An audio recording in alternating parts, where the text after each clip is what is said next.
If we could talk to the animals, learn all their languages, maybe take an animal degree. If I conferred with our furry friends, man to animal, think of the amazing repartee. If I could walk with the animals, talk with the animals, grunt and squeak and squawk with the animals, and they could talk to me. Hello and welcome to Pet Watch, a monthly program about the activities at our Williamson County Animal Control and Adoption Center. I'm Debbie Sims and I'll be your host today. My guest is Shelter Director Laura Chavarria. Hi, Laura. Hi. It's been a while since Laura was with us. We're glad to have you back today. We had a big summer at the shelter. Many of our viewers will probably remember that we were involved in something called the ASPCA Rachel Ray $100,000 Challenge. We worked really hard. June, July, and August. I think we had an event every weekend. We did. Yeah. Our goal with that was to save 300 more lives than we saved in the same 3 months the year before. Now, we finished up at the end of August, turned in the numbers, and then we had to play the waiting game. We did. I think that was the hardest part of the entire challenge, that 1 month where we didn't know the results. Right. And then finally, we were notified a few weeks ago on a specific day, at a specific time and place. We had to all be waiting. We had a cake ready because we felt like we needed to celebrate whether we won any money or not. I know our staff worked awfully hard. So tell us what our reward was recently when you got the phone call and the special delivery from the ASPCA. Yes, we earned $21,000 worth of grant money, which is amazing. We saved roughly 375 more lives than we did last year, so that's a whole thing to celebrate in itself. Sure. We learned things that we can take away from the challenge to use the remainder of the months that were successful. And then just $21,000 that can continue to help save lives, which is going to make all the difference in the world. Yeah, when we applied to be in the challenge, we were basically up against every shelter in the country, had the option of jumping on the internet on a certain day and applying. And I attribute that to your fast typing that we got in it this year, because we tried before and we couldn't get in fast enough. So many people jumped at this opportunity. It was the last year that celebrity chef Rachel Ray, who's a real animal lover and a pit breed advocate who has a pit of her own. She does. Adorable. It's so cute. She is the one who put up all the money for the past 5 years. So we're fortunate to be able to be a competitor even. We were up against 50 shelters across the country, and then in our size shelter, there was a division for us in which we got second place. Out of 10 shelters. Out of the 10 in our division, which is divisions of the similar size and the number of animals they intake every year.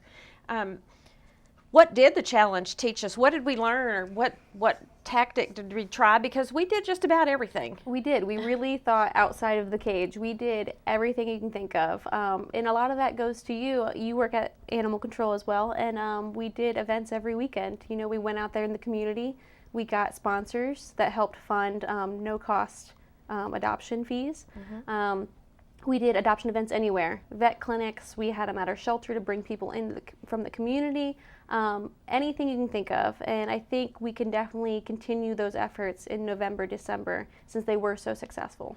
Yeah, we went to Nolensville for the first time, had an event out in the front yard, so to speak, of the Mill Creek Clinic, and that was great. And a lot of Nolensville businesses got involved, and people became more aware of us in the outlying areas. They don't see us at the end of Machatcher or pass by us every day. But we do serve the entire county, and we want everyone to know what our services are. We had a couple of outside adoption events outside the shelter where we didn't do any planning. We just loaded up some animals and went down to 5 Points and had what we call a pop-up event, which was great for public relations, and we did it on a Sunday afternoon, and that was fun. We had a number of, as you said, sponsors who made it possible for us to underwrite all the adoption fees all summer.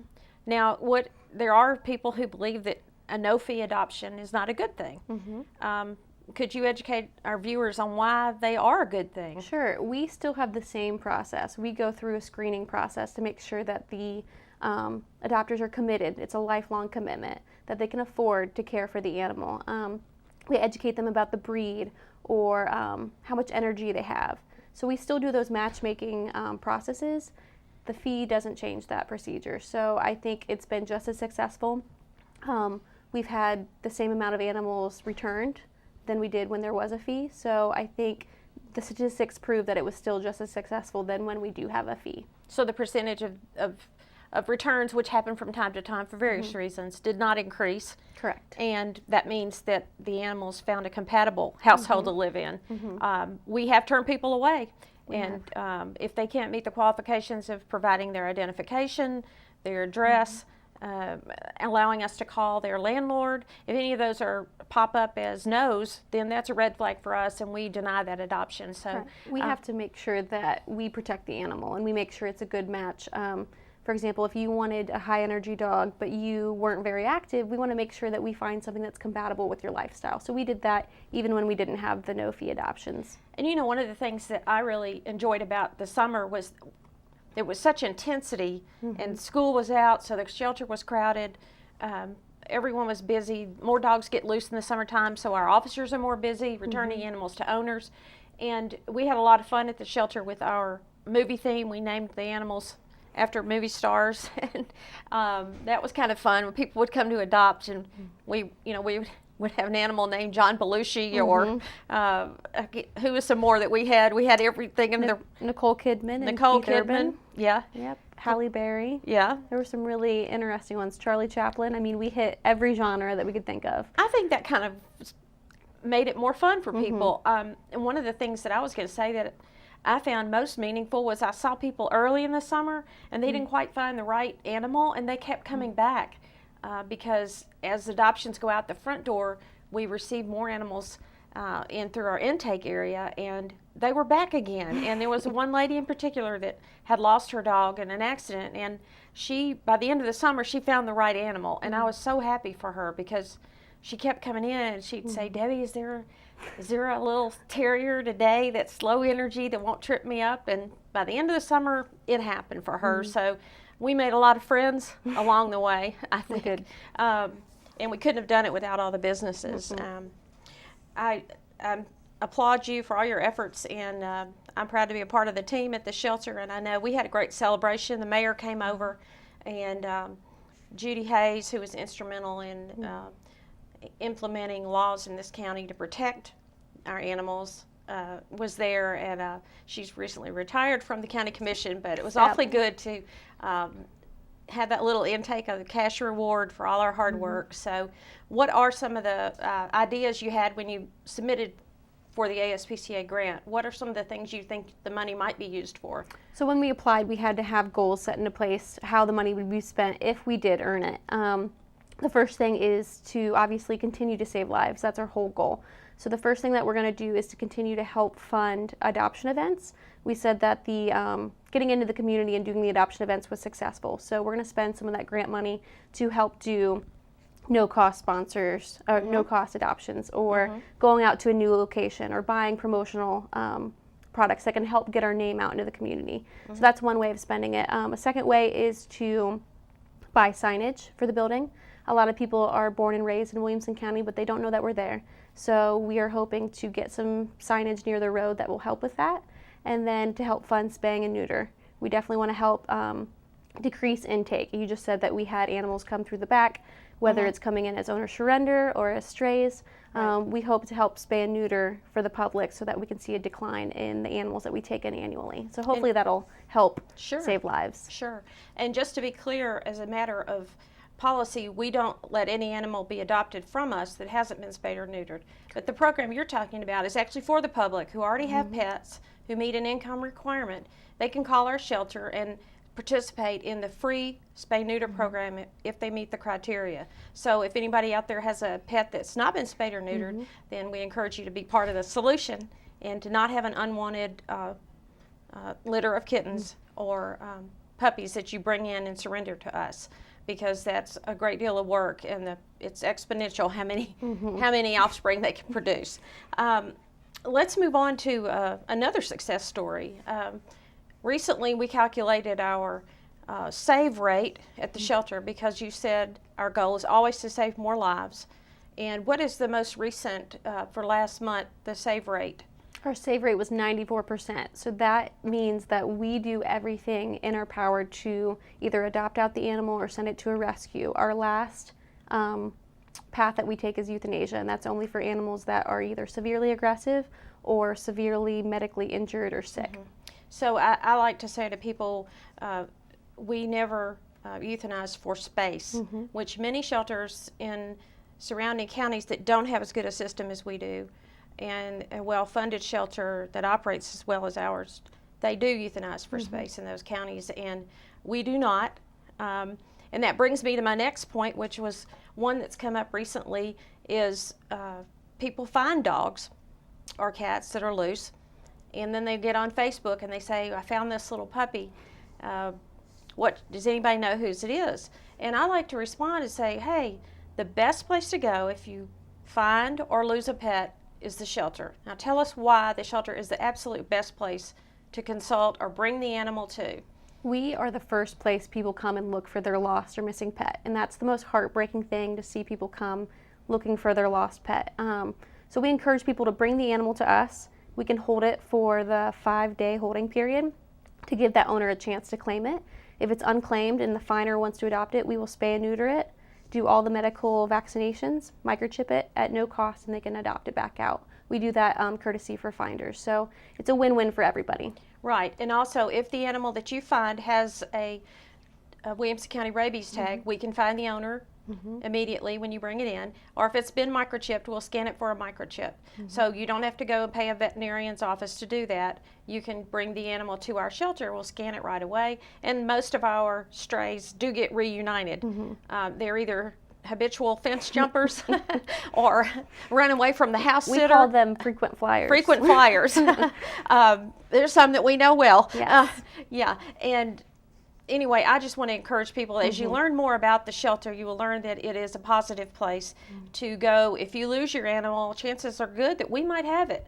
If everyone that found one brought it in, then everybody would find their animal. So it is it works if everyone uses it. So that's another education point in the next year that I'd like to make, is that please don't say the shelter is the last place to go. It is not. It is the first place to go. And even if we don't have the pet at that time, they can do a lost listing so that we have it in a binder, and if we see that animal come in, we can call the owner directly. So it helps expedite things. We have a notebook at the front of lost pets, so it's not a bad idea. Most of us take pictures of our pets a lot, so it's not a problem to have a photo, but it's not a bad idea just once in a while to take a photo and keep it on your phone. In case your pet ever gets out, you can use social media. You can, and I do encourage people to check their neighborhood association right off the bat, because sometimes the dog or cat's just a couple of doors away. But if an hour or two has passed, it's time to call animal control and let them know you've lost a pet. So we love to do those when they're reunited. We call them return to owner. We love those. We had one this morning.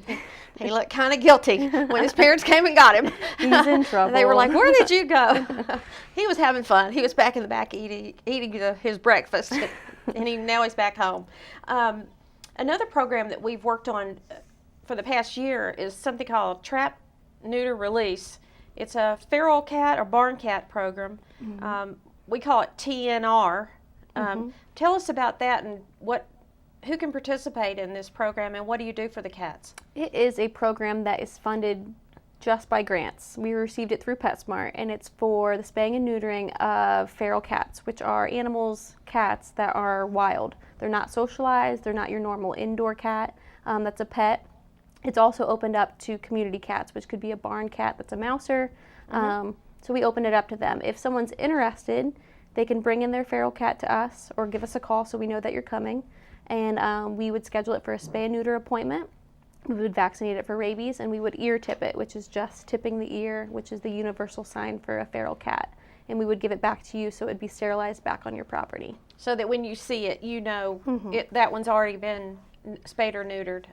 It cuts down on the pet population, but yet the owner still gets to keep the barn cats or feral cats on their property without having hundreds of kittens every year, because kittens, I believe, can have their first litter at 4 months old. Correct. So imagine, and they're only pregnant for several months, so it's a vicious cycle if it's not stopped. How many feral cats have we spayed and neutered and put back at what's called their colony or their home location? How many have we done? We've done, as of last month, we did 171. So before, those animals were euthanized, and so now we have a life-saving program that helps everybody involved. It helps the animal, it helps the owner, and it helps us hopefully decrease the number of intake animals we see in the future. That's great. We're very happy with They it. do serve a purpose, the feral cats, and they deserve a wonderful life, and they deserve not to be euthanized. So it's great that we have a program for them, and they're very different than domestic cats. But it's good that we're addressing that in this community, because so much we think about the sweet and cuddly cats. These are different. They serve a purpose on your property or on your farm, and there's a lot of property around here with pretty big cat colonies built up. So yeah, we've had some people that have up to 40 cats. So if you think of them all unsterilized, they can definitely reproduce at a high rate. So we want to help everybody in the community. If you have a community cat that's outdoor, that's not socialized, we would be more than happy to help them out. Okay. Now the Mars company makes the Pedigree lines of dog food and a number of other items, but they recently opened their Worldwide Innovation Center in the Thompson Station area down by 840. And I think you went to see their new center. I did. Yeah, tell us what that was like and what kinds of things is Mars Pedigree doing at that center. It is heaven. It's heavenly. They have a top-notch facility there. They take in animals from local shelters, from Metro, from us, and they basically are extended employees. They are taste testers. They test out new ideas that they have for food that are either healthier options. It could be weight management. They sit there and they test food. There's nothing invasive. They literally sit there and eat and see if they enjoy it. It's and amazing. I think they have the Taj Mahal of kennels and They play do. area and indoor and outdoor A play. behaviorist, and they have Yeah. enrichment programs where they play with toys and they learn hand signals. So it's That's definitely great. above and beyond just the normal run-of-the-mill That's kennel. great. It's great to have a worldwide pet food manufacturer right here in town. And we've had a couple of dogs that are now living the good life down there and become favorites of their staff. And pretty much it's an odd atmosphere for an office because It is. dogs are everywhere around people's desks. They can bring their own animals to work or the test animals walk around. So it's very interesting. And Pedigree does provide us with the food for all our shelter pets through their feeding project. So They do. We get Whiskas. We're the only shelter in the United States that gets all of our shelter cats fed for free. And then we also get Pedigree for all of our shelter dogs. So we love Mars. They are huge supporters and huge advocates of adoption. that's great. Now at the shelter, on the day-to-day operations, there's a few things we've implemented recently. We talked about the free spay-neuter clinics continue. It's a couple of days a week done by our in-house full-time veterinarian. Now what about new disease control protocols that have been implemented at the shelter? What can you tell us about that? We are lucky enough where we do have a full-time vet on staff. So her and I have come together and come up with some policies to make sure that there's not diseases spread. And it could be a quarantine area for those animals that are sick. Could be proactively medicating them. So for example, we have a system set into place that if an animal comes in and shows any signs of injury or illness, there's a vet check request form applied to that animal, and the vet will check them immediately so that we can start treating them. So that has really, really decreased the amount of diseases that we've seen. And our volunteers who are there every day walking our dogs and socializing with our cats also have the option of filling out that form, which is a wonderful way to involve them in seeing a dog or cat on a daily basis and suddenly noticing an illness or a limp or an odd behavior. Or it's great for them, and it empowers them to be involved in. And we can't say enough about our volunteers. Yes, they're the ones that do all of the hard work. They're the ones that have hands-on every day, so we rely on them heavily. I think we have over 150 active volunteers, so we couldn't even open the doors without them. I know it, and they do help at our off-site events so much. We've recently started letting the volunteers come in on Friday and pick out their favorite dogs. It's become quite a competition on which dog they want to bring to the off-site events. I'm always surprised with who they pick too, because I have my own favorite, and I think, oh, someone's going to pick that one, and they always pick a different one. It's very interesting. Well, that's great. I think they must have made a connection. I mentioned earlier the Mill Creek Clinic down in Nolensville, and they've been a participant in something called the Cat Connection, where we allow vet clinics to call us and say, hey, do you have a cat that needs adopting? I'll put it in my waiting room, take care of it, and get it adopted for you. And Mill Creek's been our first participant. Yes, And Dr. Manis has been amazing. She's adopted out 2 of our cats already. She gets connected, she puts them in the waiting room, and it's just being that adoption advocate out in the community. It takes a shelter animal and gives them a new platform, and she's been amazing. Dr. Manis has saved 2 lives already, so we're definitely grateful for that.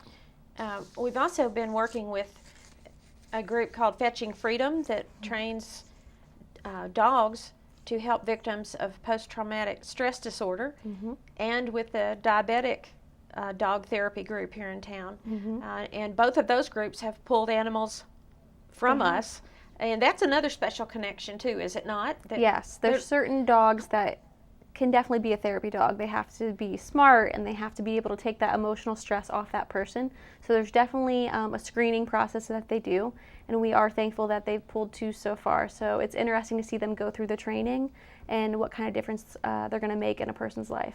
And the diabetic alert dogs are amazingly, one of our shelter dogs has now become a diabetic alert dog for a young boy here in the community. And the dog has recently learned how to sense a low blood sugar episode by smell. It's amazing. When Leslie Morrison, who runs the diabetic alert dogs, was telling us about it. It's amazing that they can pick up on that their senses are so much more heightened than ours. Before the child even knows that it's about to happen, and then he can alert the other adults in the house or go and actually get the medication and bring it to the person. It's amazing. It's so smart. I wish my husband could do that. Dog's smarter than my family. That's true. You could get a dog to take home and train him to do the things that your husband won't do. Now, let's look to the future a little bit. We talked about the past year, which are all programs that are going to continue. But we have some new things in the works. We have a new pet supply store coming to town. And tell us what we've worked out with them. We do. There's 2 locations. They're called Hometown Pet. One will be in Fairview, and one will be actually here in Franklin. And they have wonderful glass cat kennels that they're hoping to put our cats in there and adopt them out. So basically, they're like a satellite adoption place for us. So they will hopefully open up at the beginning of November. So that will be very exciting to see our cats out there cared for. They're going to follow the same adoption process that we do. So it's very, very exciting because you know how inundated we are with cats. Yes, and we seem to have had, we had a late kitten season in June, which was a little late, and then it seems like we've had an explosion the past few days. We are inundated with kittens and cats right now at the shelter. So anybody that needs a kitten or cat, please come by. Yes, they are at no cost to adopt with an approved application until our capacity issue has been resolved. Okay, so there's no fee right now for the cats, but they do need to fill out an application. When animals are at the shelter, some are there for a day, some are there for a week, and some are there for 6 months. Whatever it takes to find the right owner. But while they're there, there is a new buzzword in the care community called enrichment. What are you going to do for that animal during the day in the lulls of time that they're in a kennel? Tell us about what an enrichment program is and how you're going to implement it. So we want to do more than just the basics: food, water, and shelter. We believe that we need to provide not only physical health for them, we need to do good things for mental health. So we want to do things like socialization, play groups. For example, if there's an animal that is very food motivated, we want to do something that has to do with food. Could be filling Kongs with peanut butter if they're a chewer. It's just tailoring our care to that specific animal because each animal is different, and helping relieve that stress because the shelter environment is stressful for some animals. So we're hoping to put that into place. We've had our first meeting, and we're hoping to put that into place by December. So we're very excited. And I think popsicles are one of the biggies in the hot in the weather. Summer. Yeah, and our volunteers have already taken that beyond and taken dogs to baseball games, downtown Franklin, walking through parks. So some of our more experienced and lead volunteers are able to take that extra step and taking dogs, especially taking dogs home, and they learn to socialize with the volunteers family. It's kind of like fostering for a slumber party for dogs. And we've had great success. We have. They come back with so much information. So it's amazing what they can find out by getting them out of a stress and into a home situation. They come back with so much more great information about where this dog needs to go and what kind of family energy he needs, he or she needs. There's so much going on, Laura. I don't know if we covered it all, but I tried. I had quite a long list. I do want to highlight some upcoming events for our viewers. We will be at the Nashville Zoo's annual Find Your Best Friend at the Zoo event on Saturday, November 15th. Just look for our mobile unit. I believe it's in the Giraffe Side parking lot. It's where it's been in years past. We will have dogs and cats there. There will be no fee for cats as long as our capacity issue is still, and I think by November 15th that will still be in effect with all the kittens that I've seen over there today.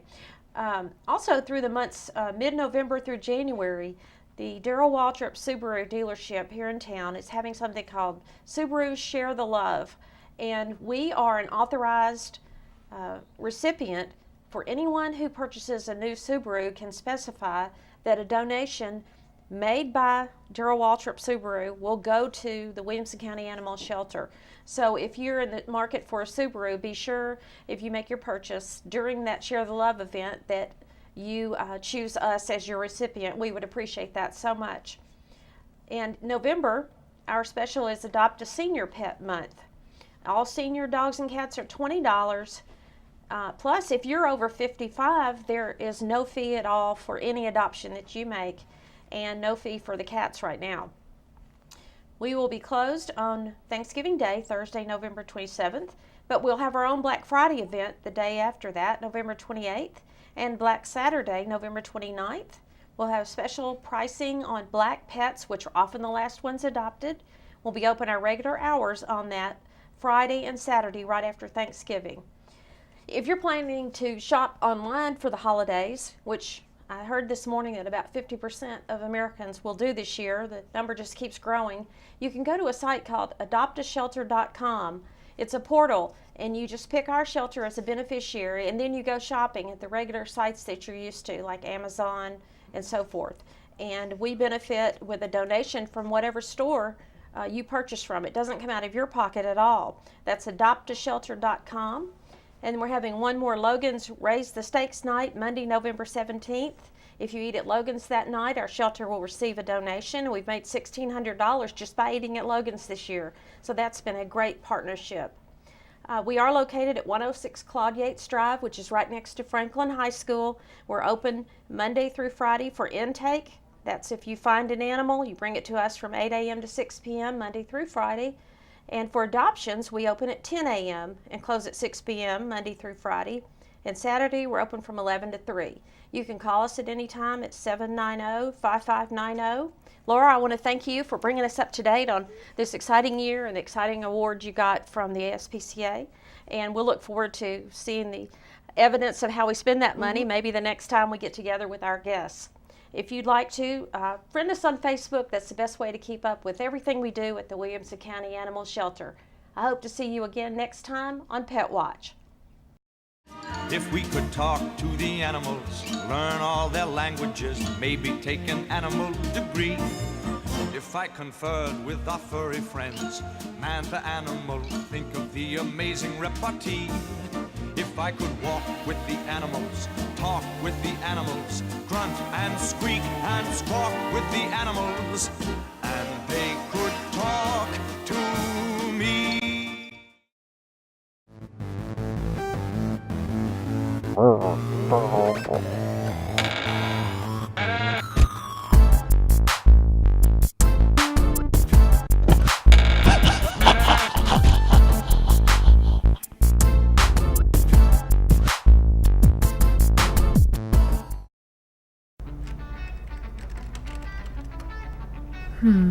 What should I make my password? Oh, I know.